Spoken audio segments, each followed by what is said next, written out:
Mira, solo estoy narrando esto porque no sé a quién más acudir. Estoy en un diner abierto 24 horas justo al lado de la Interestatal 87. Son las 4:15 de la mañana. El café sabe a ácido de batería y me tiembla tanto la mano que apenas puedo agarrar la taza.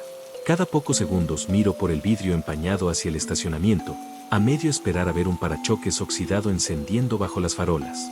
Si vives por ahí en el norte de Nueva York, más o menos por el borde occidental de los Adirondacks, y tu GPS alguna vez intenta desviarte por un tramo viejo y oxidado de asfalto marcado como la Ruta Sur número 9. No le hagas caso. No me importa si la autopista está llena de tráfico por 40 kilómetros. No me importa si se te prendió la luz del gas. Solo quédate en la carretera principal. Para entender por qué te estoy diciendo esto, tienes que entender que tan desesperado estaba hace 3 semanas. Mi arrendador ya me había pegado en la puerta del departamento un aviso de desalojo de 3 días. Mi cuenta bancaria estaba en negativo, $42. Cuando estás tan cerca de dormirte en el carro, no andas preguntando cuando de la nada aparece una salvación. El anuncio estaba escondido al fondo de la página 4 en un tablero local de Craigslist. Sin logo de empresa, sin layout corporativo. Únicamente decía, monitor de peaje nocturno. Sector Ruta Sur número 9. De 11 de la noche a 6 de la mañana, $45 la hora. Se requiere transporte confiable y pasar un chequeo de antecedentes. $45 la hora por quedarme sentado, viendo una máquina de monedas. Llamé al número antes de ni siquiera poder pensarlo bien. Un tipo con una voz como si estuviera triturando grava contestó en la segunda llamada. No me pidió currículum ni experiencia. Solo me preguntó si me molestaba estar solo por ratos largos y si tenía algún historial de sonambulismo. Cuando le dije que no, me dijo que lo viera al día siguiente, en el desvío de mantenimiento de la ruta número 9, puntual a las 10:30 de la noche. Ese tramo de carretera debería haber sido mi primera alerta. La ruta número 9 ya no sale en mapas turísticos oficiales del estado desde finales de los 80. Los árboles se han vuelto tan espesos y agresivos a la orilla que sus ramas literalmente se entrelazan arriba, cortando la luz de la luna y creando una especie de túnel permanente, asfixiante, sobre el asfalto negro.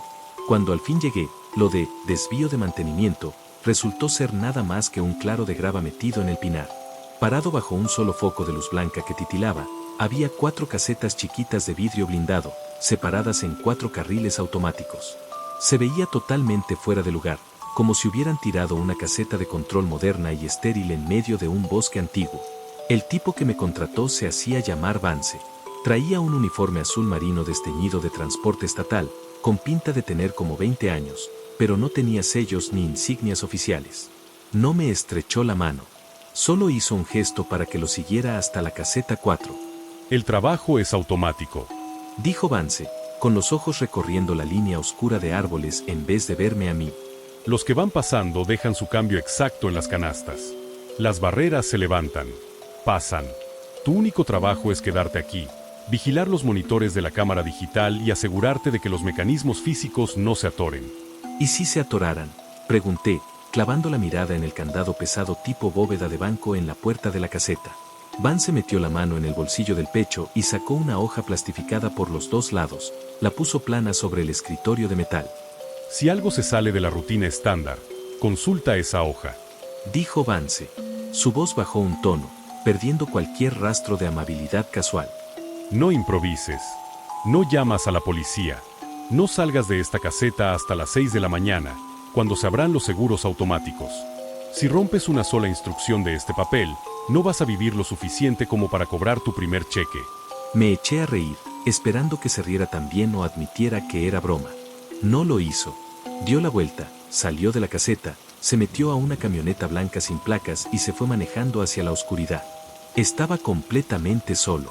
Durante las primeras 2 semanas no pasó absolutamente nada. Y la verdad, eso fue lo más difícil. El silencio por ahí no es normal. No hay grillos. No hay búhos. No hay viento moviendo los pinos. Solo el zumbido bajito, hipnótico, de los tubos fluorescentes dentro de mi caseta. Para la noche 4, el aislamiento empezó a jugarle sucio a mi cabeza. Me encontraba leyendo la hoja plastificada una y otra vez, solo para tener algo en que fijarme. Me memoricé el texto, y entre más lo leía, más incómodo me sentía. Regla 1. El peaje es exactamente de 2.50. Si se acerca un coche y el conductor te entrega un billete de $50, nunca hagas contacto visual, agárralo, imprime un recibo y no mires por el retrovisor. Regla 2. Entre las 2 de la mañana y las 3:15 de la mañana, una berlina negra mate con los vidrios completamente tapados se detendrá en el carril 3. No hay conductor adentro. Vas a escuchar el sonido de un niño llorando desde la cajuela. No presiones el botón de liberación de emergencia de la barrera. Espera exactamente 60 segundos y la barrera se levantará sola. Regla 3. Si un vehículo se te acerca desde la dirección equivocada, manejando hacia el norte en el carril con sentido hacia el sur, no parpadees. Mantén los ojos clavados en el parachoques delantero hasta que desaparezca de tu vista. Si parpadeas, se detiene. Regla 4. Si la máquina automática de monedas del carril 2 empieza a sonar como si algo intentara salir a raspones desde la ranura de devolución de monedas, apaga tus luces de la caseta de inmediato. Apóyate con la espalda en el piso. No mires hacia los vidrios hasta que escuches el sonido de una lluvia fuerte, aun si el cielo está despejado cuando inicies tu turno. Regla 5. No estás sacando cosas de la carretera. Las casetas de peaje son el mecanismo de seguro que mantiene algo enorme debajo del asfalto. Si las 4 barreras de las casetas se abren exactamente al mismo tiempo, tienes 3 minutos para esconderte dentro del monte. No mires hacia atrás por la carretera. Para la tercera semana, ya estaba convencido de que todo era un experimento psicológico elaborado. Estaba seguro de que era alguna prueba enfermiza de una empresa para ver cuánto aguantaba un tipo desesperado siguiendo instrucciones locas por $45 la hora. Y luego llegó anoche. Eran la 1:14 de la mañana. La niebla se había esparcido rápidamente desde las montañas, asentándose sobre el asfalto como una cobija pesada y gris. Me entretenía jugando en el celular cuando el pitido del sensor retumbó dentro de la caseta. Un par de faros cortó la niebla y se acercó al carril 4. Era una vieja camioneta tipo Station Wagon, color café claro, con el carro lleno de óxido en los paneles. Se quedó junto a mi ventana con el motor rugiendo fuertemente. Bajé mi pequeño deslizador de vidrio para saludar, pensando que era algún turista perdido. El hombre sentado del lado del conductor vestía un traje de negocios gris desteñido. No me miró. Se quedó con la vista clavada enfrente, hacia la barrera amarilla cerrada, con las manos apretando el volante tan duro que los nudillos se le veían blancos. No dijo una palabra. Solo que, lentamente, levantó la mano derecha y me extendió un billete limpio y bien doblado de $50. Se me atascó el aire en la garganta. Mi mente se fue de vuelta a la hoja plastificada. Regla 1. Agárralo, imprime un recibo y no mires el retrovisor. Mi mano tembló cuando tomé el billete. Estaba helado al tacto, como si lo hubieran dejado en el congelador. Me giré a mi terminal, presioné el botón para imprimir el recibo y se lo regresé por la ranura. En cuanto sus dedos agarraron el papel, la barrera automática se levantó. La Station Wagon empezó a avanzar despacio. Y ahí fue cuando la curiosidad humana me arruinó todo. Yo conocía la regla. La había leído 100 veces. Pero cuando la parte de atrás del coche ya iba pasando frente a mi ventana, mis ojos se fueron solos hacia arriba, al espejo lateral. Miré.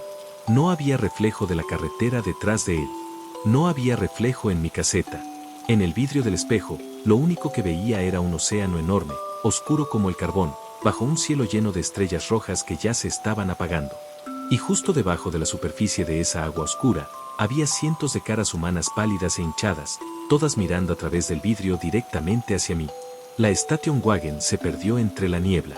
Pero el zumbido de las luces fluorescentes encima de mí cambió de golpe, volviéndose un chillido bajito y vibrante. Me senté otra vez en mi silla, con el corazón martillándome en las costillas. Había roto la regla 1. Había mirado. Y según el reloj de la pared, ya eran exactamente la 1:58 de la mañana. 2 minutos para que se abriera la ventana de la regla 2. El reloj digital del panel de la caseta cambió a las 2 de la mañana.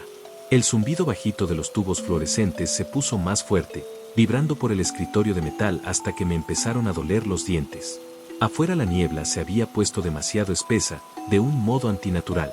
Se pegaba al vidrio blindado como si fuera una pared sólida de leche cortada, tragándose completamente los otros 3 carriles. Ya ni se veía la barrera amarilla de seguridad justo enfrente de mi caseta. Entonces, un estallido brusco y fuerte de estática rompió el silencio. Me brinqué, casi regando mi café tibio en el regazo. El sonido no venía de mi teléfono. Venía de un viejo radio Motorola de 2 vías, lleno de polvo, montado en la pared debajo del escritorio. No me había fijado en él durante las primeras 2 semanas porque estaba completamente muerto, sin luces, sin indicador de batería, nada. Ahora, su pequeña pantalla analógica estaba brillando con un verde débil, como radiactivo. Cuarto turno. Responda. Caseta 4. ¿Me copia? La voz venía distorsionada por estática ambiental pesada, pero el ritmo plano y áspero lo reconocí al instante. Era Vance. Me tembló la mano mientras metía el brazo hacia abajo y desenganchaba el pesado receptor de plástico. Apreté el botón para hablar. ¿Vance? Vance, ¿eres tú? Mira, está pasando algo raro aquí. Acaba de pasar un coche por el carril 4. Yo, creo que la cagué. Miré el espejo. Hubo una pausa larga, agonizante. La estática siseaba, subiendo y bajando como el sonido de olas lejanas. Te advertí sobre los espejos, muchacho. La voz de Vance cortó a través de todo, sonando increíblemente lejos. Los espejos muestran el depósito. No vuelvas a mirar. Si lo miras 3 veces, ni siquiera necesitarán las barreras para llevarte. ¿Qué depósito? Vance, ¿qué es este lugar? Casi grité dentro del micrófono. El piso vibra. El aire huele a monedas viejas. Ven por mí. Ya no me importa el sueldo, solo ven y cierra todo. No puedo hacer eso, muchacho. La radio crujió. Los seguros del día ya están puestos. Nadie baja por la ruta número 9 hasta las 6 de la mañana. Ni siquiera yo. Escúchame bien. ¿Qué dice la consola del carril 3? Volteé a mirar la interfaz digital. Una lucecita roja parpadeaba al lado del monitor para el carril 3. Dice que hay un vehículo, susurré, con la garganta seca. Pero no puedo ver nada por la niebla. Son las 2 y 3 de la mañana. Dijo Vance. Su voz de pronto ya no tenía estática. Estaba perfectamente clara, aterradora. Regla 2. La berlina negra. No toques el interruptor de control. Si se abre la cajuela, no lo mires en la transmisión de cámara. Solo cierra los ojos y cuenta hasta 60. Vance, espera. Y chico, si la radio hace 3 clics sin que yo hable, apágalo. Saca la batería. Hagas lo que hagas, no lo escuches. La línea se cortó. La luz verde de atrás de la pantalla de la radio se apagó. Me quedé ahí, de pie, con ese silencio asfixiante, el receptor de plástico pesado en mi mano. Mis ojos se fueron despacio hacia el monitor de circuito cerrado en mi escritorio.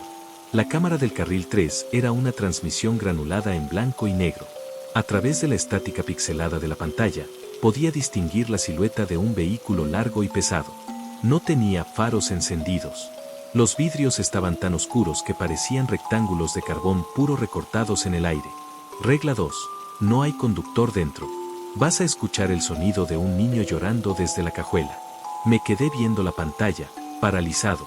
Entonces, un sonido pequeñito y apagado se filtró por el sistema de intercom externo de la caseta. Era un rascado suave, con ritmo, como uñas rasgando la alfombra. Un segundo después, el rascado se detuvo, y fue reemplazado por un sonido que me apretó el pecho tanto que ya no podía respirar. Era la voz de un niño. Aguda, apagada, desesperada, resonando clarito desde la cajuela de la berlina en el carril 3. Mamá, está oscuro aquí. Mamá, sácame. No puedo respirar. El intercom captó un golpe violento desde adentro de la cajuela, seguido de un sollozo frenético, sin aire. Cada instinto protector en mi cabeza gritaba que presionara el botón rojo de emergencia para liberar la barrera, justo ahí en mi escritorio. Con una sola presión la barrera se levantaría y el coche se iría. Se acabaría el llanto. Extendí la mano. El dedo me quedó colgando a menos de 1 pulgada del botón rojo. Me quedé tieso. Los 3 clics no vinieron del intercom. Venían del radio Motorola muerto que estaba en mi mano, sin energía. La pantalla no se iluminó esta vez. Pero desde la rejilla del altavoz, empezó a susurrar una voz. No era Vance, era mi propia voz. Sonaba exactamente como yo, pero distorsionada, hablando con un tono plano y monótono. Presiona el botón. Susurró mi propia voz desde la radio. Presiónalo. Déjanos salir. Hace muchísimo frío abajo del asfalto. Presiónalo. Mi corazón se puso a latir con un ritmo frenético mientras mi voz seguía deformándose y chisporroteando desde la rejilla del altavoz. Presiónalo. Presiona el botón. Queremos conocerte. Con un chillido de pánico, solté el receptor. Se estrelló en el escritorio metálico. Mis manos temblaban tan violentamente que apenas pude agarrar la carcasa de plástico de la radio. Forcejeé con las lengüetas de liberación de atrás, empujándolas hasta que el pesado paquete de batería de litio salió y se cayó directamente al piso, haciendo un ruido seco. La pantalla se quedó muerta. La batería estaba lejos del aparato, pero el altavoz no se cayó. ¿Por qué no quieres dejarnos salir?, susurró la voz. El tono se movía de un estiramiento monótono a un jadeo húmedo, áspero. Te hemos observado mientras mirabas la pantalla durante estos 14 días. Te ves tan solo ahí adentro. Retrocedí todo lo que pude dentro de la cabina, completamente inundado de miedo, mis botas resbalando en el concreto hasta que mi espalda chocó duro contra la puerta del candado tipo bóveda de la caseta. Me tapé los oídos con las manos, pero el sonido parecía vibrar directo a través del mismo vidrio blindado. Afuera, los sollozos apagados y agónicos del niño en la cajuela del carril 3 se escuchaban más fuerte, montándose por encima de los susurros húmedos del radio sin energía. Las dos cosas se trenzaban una con la otra, creando un caos infernal, una cacofonía sin sentido que llenaba el diminuto cuarto y presurizado. Cuenta hasta 60, dijo Vance. Solo cierra los ojos y cuenta hasta 60. Apreté los ojos cerrados, enterrando la cara en las rodillas. 1, 2, 3. Cada segundo se sentía como una eternidad. 21, 22. La voz en la radio empezó a reírse, un sonido húmedo y tembloroso, como una garganta llena de líquido. 45, 46. El pitido del sensor del carril cortó el ruido. Luego, un golpe fuerte y mecánico, la barrera amarilla del carril 3 se levantó sola. A través del vidrio escuché el ronroneo bajo y pesado de la berlina negra mate mientras avanzaba, metiéndose entre la niebla espesa hasta que el sonido del motor se esfumó por completo. La radio se quedó en silencio absoluto. El llanto se cortó. Solté un largo respiro entrecortado, temblando mientras me quitaba las manos de los oídos. El aire dentro de la caseta se había puesto helado, y mi respiración salía como nubes pálidas de vapor. Me arrastré de vuelta a la silla, con las rodillas flojas. Miré el reloj digital de la pared. 3:14 de la mañana. Había sobrevivido a la regla 2. No presioné el botón de emergencia. Me invadió una ola de alivio profundo, agotador. Agarré mi café frío, con la mano todavía temblando, diciéndome que si podía aguantar menos de 3 horas más, se abrirían los seguros del día y podría arrancar y salir de la ruta 9 para siempre. Entonces, el reloj cambió a 3:15 de la mañana. Desde el fondo de los bosques, oscuros como tinta, hacia el sur retumbó un rugido bajo, gutural, que se escuchó por el valle. No sonaba como un motor de auto normal. Sonaba como un motor V8 viejo y enorme, gritando a máxima velocidad. Un instante después, dos luces altas amarillas cegadoras atravesaron la niebla. Se me heló el aire en la garganta. Las luces no venían desde el norte. Iban directo hacia mí, recorriendo el asfalto del sentido contrario hacia el sur, acelerando directo hacia el carril 1. La luz deslumbraba. Proyectaba sombras largas y deformadas por dentro de mi caseta mientras el vehículo rugía acercándose. Era una camioneta pica pesada, oxidada, de los 70. El parachoques cromado tenía abolladuras y estaba manchado, con manchas oscuras y secas. La regla 3 decía que si un vehículo se acercaba desde la dirección equivocada, no debía parpadear. Debía mantener los ojos clavados en el parachoques delantero hasta que desapareciera de mi vista. Si parpadeaba, se detenía. Me agarré del borde del escritorio metálico, abrí los ojos hasta que la piel se me estiró. Me quedé viendo directamente ese parachoques de acero abollado. El camión avanzaba con una velocidad increíble, como un muro rugiente de metal oxidado. El resplandor de las luces altas rebotó en los vidrios de mi caseta, refractándose en 1000 agujas filosas de luz blanca pura que me clavaban directo en las retinas. Me empezaron a arder los ojos. Una oleada de resequedad intensa, quemante, me pegó en los glóbulos oculares. No lo hagas, me gritaba. No te atrevas a cerrar los ojos. El camión estaba justo ahí. Iba pasando por el carril 1. Solo un segundo más y ya se habría perdido en la niebla detrás de mí. Pero ese ardor insoportable era demasiado. Un reflejo violento e involuntario me selló los párpados. Había cerrado los ojos. Duró menos de un cuarto de segundo. Una fracción microscópica de tiempo.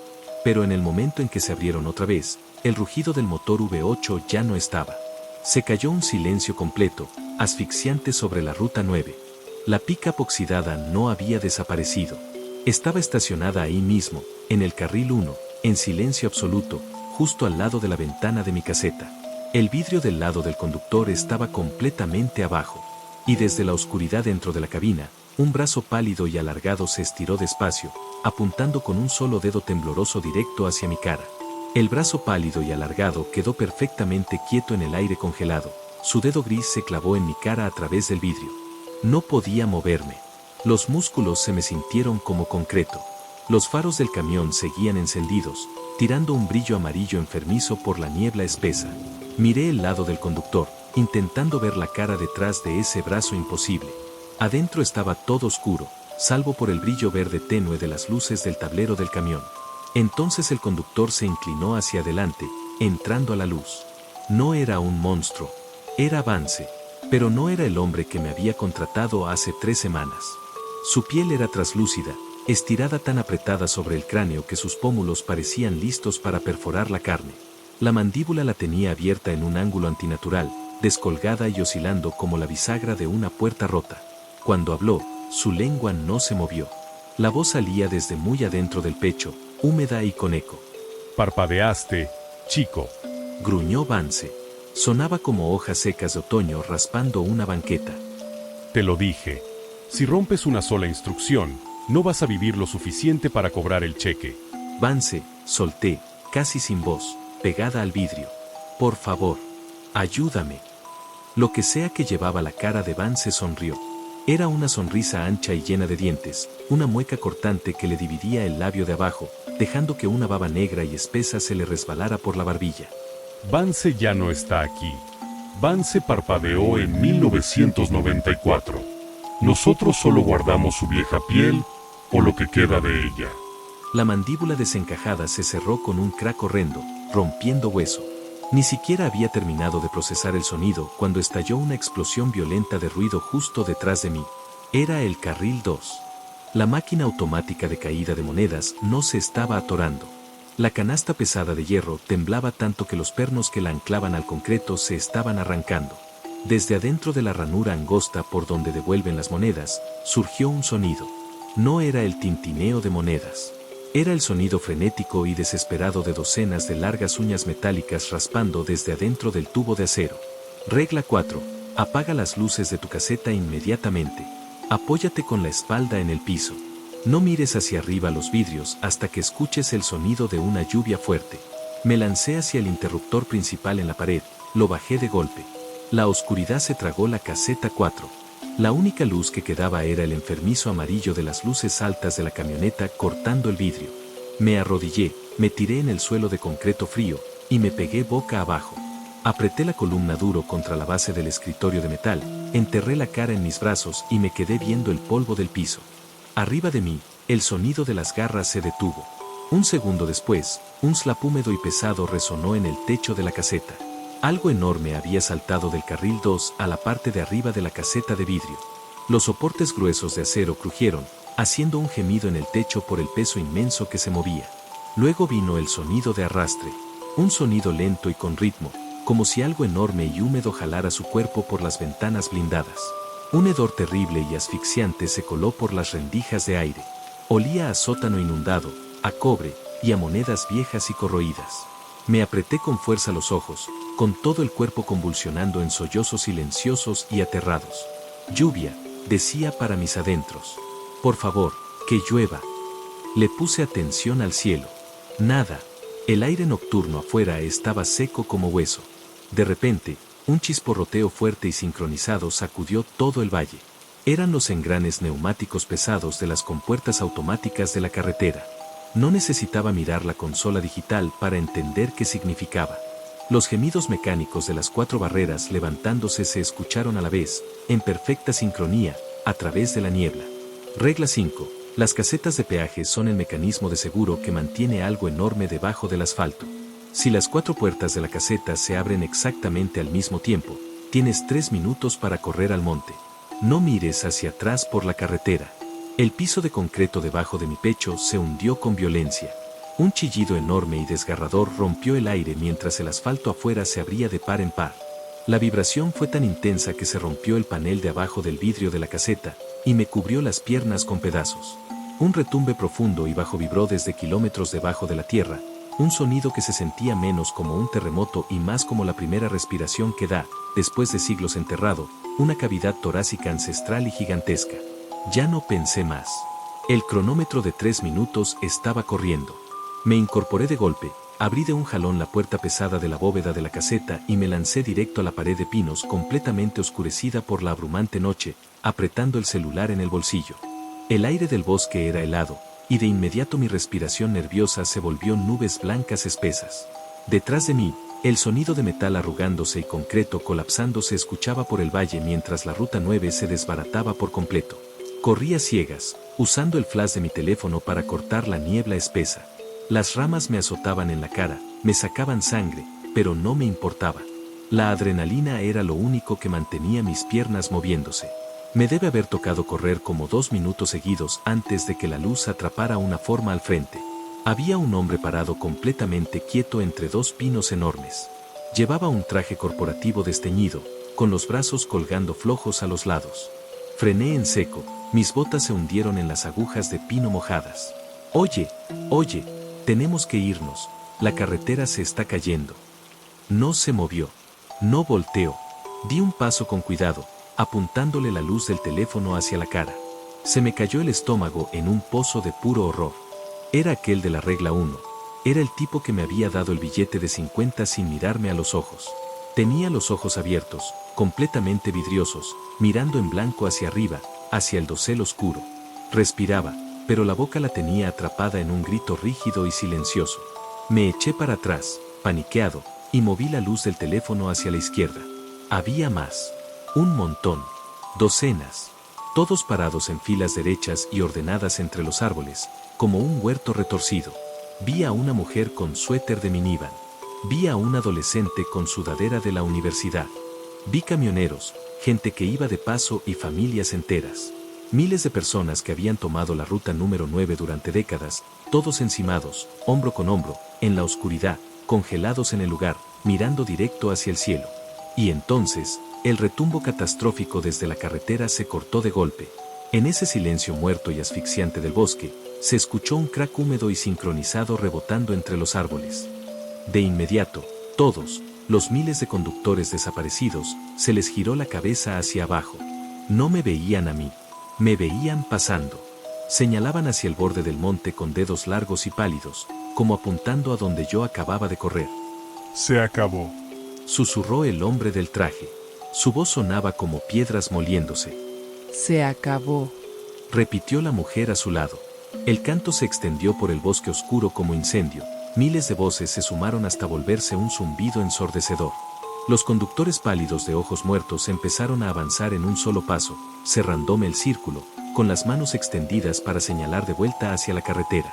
Una silueta inmensa y oscura se iba levantando despacio arriba de la línea de árboles, tapando las estrellas, jalando una forma enorme desde debajo del asfalto partido. Grité, metí el celular lo más profundo en el bolsillo, di la vuelta y me eché a correr lejos del círculo que se cerraba. Brincaba sobre el concreto reventado y echando humo de la barrera de la carretera, encontré mi vieja sedán todavía estacionada, sin tocar, en el lote de grava de empleados, y manejé como loco por el pasto hasta que por fin llegué a una carretera del condado del estado. Ya estoy a salvo. Estoy en este diner. Pero al fin entendí que estaban haciendo de verdad las casetas de peaje. No estaban cobrando dinero. Estaban cobrando atención. La entidad debajo de la carretera se alimenta totalmente de la conciencia humana. Necesitaba que la gente mirara sus reglas. Necesitaba gente con curiosidad, preguntándose qué era. Cada vez que un conductor se enfocaba en esa caseta, una parte de su conciencia se quedaba atrapada ahí, como ancla para la entidad debajo de la tierra. Al romper las reglas, rompí el sello. Y ahora me doy cuenta de lo más aterrador de la regla 5. La entidad está libre, y se está moviendo. Sigue los caminos de los que ya conocen su patrón. Y ahora sé que lo único que puedo hacer para salvarme es condenar a alguien más. Así podemos ser uno con él. Una disculpa no serviría de nada, pero, si aún continúas escuchando esto, ahora ya conoces las reglas. Ahora estamos condenados. Y lo mejor, lo alimentaremos con nuestra atención, con nuestra carne y sangre. Si esta noche empiezas a escuchar el sonido de una lluvia fuerte afuera de tu ventana, y el cielo está completamente despejado, sabrás que Él ha llegado por ti.